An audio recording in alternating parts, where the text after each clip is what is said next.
My dear friends and my dear subscriber, एक बार फिर आप लोग के सामने उपस्थित हुआ हूँ अपना एक नया वीडियो लेकर के।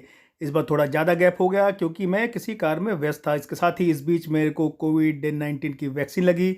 मेरा बहुत अच्छा एक्सपीरियंस रहा, कोई भी दिक्कत नहीं हुई। और आप सभी से लोगों से भी निवेदन है, जब आप लोगों का नंबर आता है तो जा करके कोविड की वैक्सीन ले लीजिए। हमें मिल करके इस कोविड को हराना है। आज मैं बात करने वाला हूँ मल द्वार से ब्लीडिंग होना या खून आना। देखिए, मल द्वार से जब भी कभी खून आता है तो ये डेफ़िनेटली लोगों को भयभीत कर देता है। अब ये मल द्वार से खून आने के कई कारण हैं कि ये मल द्वार से खून जो आता है वो हमारे जो पाचन तंत्र है उसके ऊपरी भाग से आ सकता है। जैसे कि आपका इसोफेगस, कार्डिया, या आपका स्टमक है, पाइलोरस है, डुोडेनम है, मतलब छोटी आंत जहाँ से शुरू होती है, और पेट या तो आपके ऊपर वाले हिस्से से आता है। अगर ये इन हिस्सों से आया है तो उसको हम अपर जीआई ब्लीड कहते हैं। ज़्यादातर इस तरह की ब्लीड में मुंह से खून आया करता है। अगर ये लैट्रिन से खून आता है तो वो काले रंग की लैट्रिन या मलीना जिसे कहते हैं वो इसमें से आया करता है। तो ये वो हिस्से हैं जहाँ पे अपर जीआई ब्लीड होता है। अब बात करेंगे हम लोअर जीआई ब्लीड, जो कि निचले हिस्से से जो ब्लीड होती है। इसमें यदि हमारी बड़ी आंतों में कोई दिक्कत हो या छोटी आंतों में कोई दिक्कत हो, इस तरह की अगर किसी प्रकार से दिक्कत हो, या तो मल द्वार के रास्ते में रेक्टम या एनस में कोई दिक्कत हो, वहां से अगर खून आ रहा है तो उसको हम लोअर जीआई ब्लीड कहते हैं। ज़्यादातर केसेस में लोअर जीआई ब्लीड में जो ब्लड आता है वो लाल या ब्राउन कलर का आता है। अपर जीआई ब्लीड में जो ब्लड आता है वो ज़्यादातर केसेस में मेलिना, जिसे कि कोलताट की तरह का ब्लड होता है, वो अपर जीआई ब्लीड में आता है। यदि किसी मरीज को या आप में से किसी को अगर लैट्रिन से खून आता है तो डेफिनेटली आपको किसी डॉक्टर से तत्काल संपर्क कर लेना आवश्यक होगा, क्योंकि ये खून आने का एक बहुत ही कॉमन सा कारण हो सकता है जिसे हम कहते हैं पाइल्स या हेमराइड्स, या कभी-कभी जो होता है जिसे हम फिशर कहते हैं। या तो ये खून जो है वो हाथों के ऊपरी हिस्से से आ सकता है। अब ऊपरी हिस्से क्या कहने का मतलब मेरा है कि रेक्टम से, सिग्मॉइड से, ये जो है आपका लार्ज इंटेस्टाइन है, वहाँ से खून आ सकता है। अब इसको डिफरेंशिएट कैसे करेंगे कि आपके खुद को कैसे पता लगाएंगे किस तरह का खून है। देखिए, अगर आपको कब्ज़ की शिकायत है और लैट्रिन करने के बाद खून बूंद कैसे टप टप टपकता है बिल्कुल लाल रंग का, तो ज़्यादातर चांस है कि वो हेमराइड्स या पाइल्स की वजह से होता है। या तो फिर अगर लैट्रिन कर रहे हैं, लैट्रिन के साथ लग करके चिपका हुआ खून आता है, तो वो ज़्यादातर केसेस में फिशर की वजह से होता है। अब हम चले जाएँ कि थोड़ा-सा और ऊपर की तरफ बढ़ते हैं, तो उसमें या तो अगर लैट्रिन के मल द्वार के रास्ते में आस-पास अगर कोई ट्यूमर हो, गाँठ हो, तो उसकी वजह से भी खून इस तरह से लाल या खून इस तरह से आ सकता है।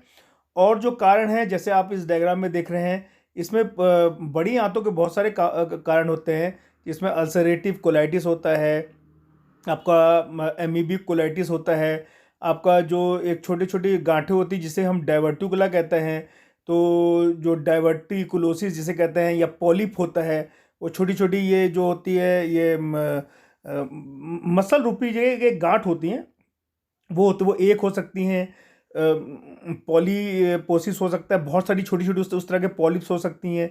तो उस तरह की जो गाँठें हैं वो उसमें लैट्रिन के रास्ते से खून आता है। जैसे मैंने आपको पहले बताया, अगर ये लैट्रिन के रास्ते से खून काला जैसे कोलतार की तरह आ रहा है तो इसका मतलब ये ऊपर से आ रहा है कहीं, या पेट से आ सकता है, या ऊपर की छोटी आंतों से आ सकता है। ये इसमें देखिए, इसमें और क्लियर है, इसमें जो कुछ कारण बताए गए हैं, carcinoma of anal canal, haemorrhoids हो गया, solitary ulcer of rectum, ulcerative colitis, Crohn's disease, polyp, carcinoma, ischaemic colitis, diverticulosis, Meckel's diverticulum, इस तरह की जो चीज़ें हैं वो बहुत सारे कारण हैं और हैं जिससे कि लैट्रिन के रास्ते से खून आ सकता है। पर ज़्यादातर जो केसेस में हम पाए जाते हैं, बहुत रेयर है कि और कारण से हो। ज़्यादातर केसेस में यदि आपको कोई लैट्रिन रास्ते से मांस बाहर आ रहा है तो वो हेमराइड्स या पाइल्स की वजह से वो चीज़ होता है। इस पिक्चर आप देख रहे हैं एनल फिशर। फिशर क्या होता है? लैट्रिन का रास्ता जो ज़्यादा जोर लगाने की वजह से चिर जाता है। एक बार वो चिर जाता है, उसमें कुछ दिनों तक खून आता है, तो इसके लिए हम लोग ट्रीटमेंट देते हैं, और जब ये हील हो जाता है तो अपने आप खून आना स्वतः ही इसमें अपना बंद हो जाता है। ये फिगर में देख रहे हैं आप कि कैसे गांठें जो हैं, ट्यूमर है जो कि हो गई है। इसमें आप पॉलिप देख रहे हैं, जो अभी मैं बात कर रहा था पॉलिप है। इस तरह से पॉलिप जो है ये भी आपको लैट्रिन के रास्ते से खून आने का कारण है। इसका हमें पता चलता है अगर जब हम कोलोनोस्कोपी मरीज की करते हैं या लैट्रिन के रास्ते से दूरबीन डाल के देखते हैं, तो हमको इस पॉलिप का पता चल जाता है। अब इस फिगर में आप देख रहे हैं कि जो अल्सरेटिव कोलाइटिस, इसमें क्या होता है कि बड़ी आंतों में बहुत छोटे छोटे छोटे छोटे छोटे से अल्सर हो जाते हैं। पूरी आंत में अल्सर रहते हैं। जैसे कि लैट्रिन ठीक से नहीं आती, लैट्रिन पतली आ सकती है, लैट्रिन में म्यूकस आ सकता है, लैट्रिन में ब्लड आ सकता है, पेट हम अक्सर ख़राब रहता है। ये इस तरह की स्थिति रहती है तो अल्सरेटिव कोलाइटिस रहती है। और लैट्रिन में खून आने के साथ अगर आपके पेट में या मरीज़ के पेट में बहुत ज़्यादा दर्द हो, तो वो फिर वो बताते हैं कोई एक्यूट कंडीशन है, जैसे कि आपका इंटुसिसेप्शन है, ये बड़ी आँत में या छोटी आँत बड़ी आँत में घुस जाती है, या तो फिर मैकल्स डाइवर्टिकुलम है, इस तरह से कोई चीज़ रहती है। या तो फिर आपको जो जिसे कहते हैं डिसेंट्री, जो पेट खराब होता है, इसमें ये भी एक बहुत ही प्रमुख कारण है हमारे देश में, जहाँ उन एरिया में जहाँ पे हाइजीन अच्छे से मेंटेन नहीं होती, वहाँ पे इस तरह से आप पिक्चर देख रहे हैं, लैट्रिन के साथ म्यूकस और ब्लड आता है, तो ये डिसेंट्री कहते हैं, ये भी एक खून आने का कारण है। डिसेंट्री के लिए हम लोग स्टूल की जांच करते हैं, उसमें देखते हैं इस तरह से, अगर एम्बीबिक डिसेंट्री है तो हमको एमीबा इस तरह से दिख जाता है, और उसके हिसाब से हम इसमें जो मेट्रोनिडाजोल है और निडाजोल है, इस तरह के ट्रीटमेंट हम देते हैं, तो फिर आपका खून आना बंद हो जाता है। ये स्टूल एग्जामिनेशन, इससे पता चल रहा है कि कैसे कि खून उसके अंदर लाल रंग का जो है उसमें दिख रहा है। इस पिक्चर में आप फिर दोबारा देख रहे हैं कि हमने कोलोनोस्कोपी की हुई है। इसमें कोलोनोस्कोपी से पता चल रहा है कि कुछ इस तरह से जो गांठें हो गई हैं, तो ये गांठ अगर इस तरह से पाई जाती है तो बेटर रहता है कि हम उस गांठ की टुकड़ा ले लें, जिसे हम बायोप्सी कहते हैं, और बायोप्सी करके हम उसको लैब में जांच करके देख लें कि वो गांठ आखिर किस तरह से है और ये खून क्यों आ रहा है। तो बायोप्सी की जांच भेजने के बाद उसकी रिपोर्ट आ जाती है, रिपोर्ट से हम लोग उस चीज़ को कंफर्म करके आगे का हम ट्रीटमेंट कर सकते हैं। फिर ये इस पिक्चर में दिखाया गया आपको कि कैसे हम दूरबीन डाल करके, जिसको हम एनोस्कोप कहते हैं या प्रोक्टोस्कोप कहते हैं, इस पिक्चर में आप देख सकते हैं कि इस पोजीशन में जब हम लैट्रिन रास्ते में डाल के प्रोक्टोस्कोपी करते हैं तो इस पोजीशन में मरीज को लिटा देते हैं। तो प्रोक्टोस्कोपी है, फिर उसके बाद सिग्मोइडोस्कोपी है। दो पोजीशन में कर सकते हैं, एक तो इस तरह की पोजीशन में, और जो मैंने पहले आपको दिखाई थी करवट लेके साइड में मुड़ करके, तो इसमें से दूरबीन डाल करके लाइट सोर्स बाहर से डाल करके हम लोग देख सकते हैं कि कोई उसमें गांठ तो नहीं है। तो और ये प्रोक्टोस्कोप कैसे अंदर जाता है ये दिखा रहे हैं। प्रोक्टोस्कोप हम डालते हैं, मैंने पहले की वीडियो में आपको दिखाया है, प्रोसीजर पूरा बताया हुआ है। तो हम ये प्रोक्टोस्कोप डाल करके फिर हम देख लेते हैं, जो इस प्रोक्टोस्कोप से हमें एक उंगली तक के एरिया की हमें पता चल जाता है। फिर ये है जो कि है एंडोस्कोप, बेसिकली हम रूप यूज़ करते हैं, मुंह से डालते हैं हम, जो ऊपर जो अगर ब्लीड मेलिना आ रहा है या ऊपर ब्लीडिंग के कारण है, वो हमको एंडोस्कोपी से पता चल जाता है। जो भोजन नली है, पेट है, इस तरह की चीज़ों से हमको पता चल जाता है कि कोई दिक्कत तो नहीं हो रही है। ये देखिए, फिर हम ये दिखाया मैंने, जिसको सिग्मोइडोस्कोप कहते हैं। इस तरह से ये लंबी तरह से इंस्ट्रूमेंट होता है जो लैट्रिन रास्ते में डाल दिया जाता है, बाहर बैलून से हवा डाल करके उस एरिया को खोल के रखते हैं, और एक सक्शन होता है, एक मशीन जिससे गंदगी साफ करते हैं, और देखते रहते हैं कि उसके क्या कारण है जो कि खून आ रहा है। इससे थोड़ा और ऊपर तक हम इस सिग्मोइडोस्कोप से दे सकते हैं। इसमें सिग्मोइडोस्कोपी, जिसमें कि लाइट सोर्स साथ में अटैच कर करके हमें बहुत अच्छा सा विजन मिल जाता है, जिससे कि हम पता कर सकते हैं कि क्या है। इस पिक्चर में देखें कैसे कोलोनोस्कोपी करते हैं। बहुत ज़्यादा केसेस में आपको डॉक्टर बताता है जाके कोलोनोस्कोपी करा लीजिए। तो कोलोनोस्कोपी में ऐसे डॉक्टर लैट्रिन रास्ते से दूरबीन डाल देता है और सामने स्क्रीन में देखता रहता है, और धीरे धीरे एक दो कर्वेचर है वहाँ से मुड़ करके कोलोनोस्कोप को अंदर ले जाता है।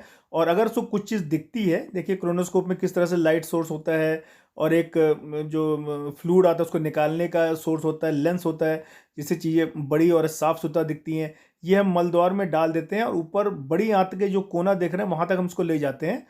तो उसमें हम पूरा जो है हम उसको ये क्लियर कर देते हैं। ये हम बता रहे हैं कि कैसे हम अगर हमको बायोप्सी लेनी होती है, तो हम लैट्रिन रास्ते में इस तरह पोजीशन में लिटा करके हम पेशेंट की जो अगर कोई गांठ दिखता है या हमें दिखता है, तो इस तरह से हम उस पर टुकड़ा ले लेते हैं, और टुकड़े को लेकर के हम जांच के लिए हम इसको भेज देते हैं। ये इस तरह की पोजीशन है। अब आप इस पिक्चर में देख रहे हैं कि कैसे कि और कारण बताया जा रहा है इस पिक्चर में। अगर गांठ हो, अगर तो गांठ देखिए बिनाइन भी हो सकती है, मेलिग्नेंट भी हो सकती है। बिनाइन गांठ है तो लोकल बहुत सारे कारण हैं, तो वो गांठ को हम निकाल देते हैं, या पर्टिकुलर आंत को उस एरिया को अगर हम निकाल देते हैं, तो ये लैट्रिन में खून आने की समस्या है, इससे हमको निजात मिल जाता है। अब इसके कारण आजकल क्या, आजकल अगर हम लोग की हैबिट इतनी ख़राब हो गई है, उल्टी सीधी चीज़ें, फास्ट फूड हम लोग ज़्यादा खाते हैं, ज़्यादा हम मेडिकेशन पर डिपेंड करते हैं, जो कि आगे समय चल के ये लैट्रिन में खून आने के कारण हो जाती है। आपको चाहिए कि आप अच्छे से व्यायाम करें, योगा करें, आप ताज़ा फल खाएँ, आप ऐसा करके लैट्रिन में खून आने को रोक सकते हैं। यदि आप संतुलित आहार लेते हैं, हेल्दी फूड लेते हैं जिसमें विटामिन्स हैं, मिनरल्स हैं, ज़्यादा तली भुनी चीज़ें अगर आप लाइफ में अपने अगर अवॉइड करते हैं, ज़्यादा अगर आप खा लें कोई बात नहीं, पर ज़्यादा अगर आपने अपनी डाइट को कंट्रोल में रखा है, तो इस 70 to 80% जो खून आने के कारण है उसका वो सॉल्यूशन या बीमारी का जो इलाज वही है। यदि आप अपनी लाइफस्टाइल को संतुलित करके और भोजन को संतुलित करके अगर आप कब्ज़ नहीं होने दें अगर अपने आप को, तो आपको ज़्यादातर बीमारी जो है उससे आप बहुत ही आसानी से घर बैठे ही आप उससे निजात पा सकते हैं। तो मैं उम्मीद करता हूँ आपको मेरा ये वीडियो पसंद आया होगा। इस वीडियो संबंध में अगर आपके मन में कोई भी क्वेरी है तो आप मेरे कमेंट सेक्शन में लिखें। मेरे से फ़ोन से बात करना चाहते हैं तो शाम के 5 से 6 बजे के मध्य आप जो है वो मेरे को फ़ोन कर सकते हैं। मैं कोशिश करूँगा आपके फ़ोन रिसीव करके आपसे बात करूँ। आपसे फिर तो दोबारा निवेदन करूँगा कि मेरे चैनल को सब्सक्राइब कीजिए, मेरे चैनल को ग्रो करने में मेरी मदद कीजिए। ये वीडियो देखने के लिए आप लोगों का तहे दिल से बहुत बहुत शुक्रिया।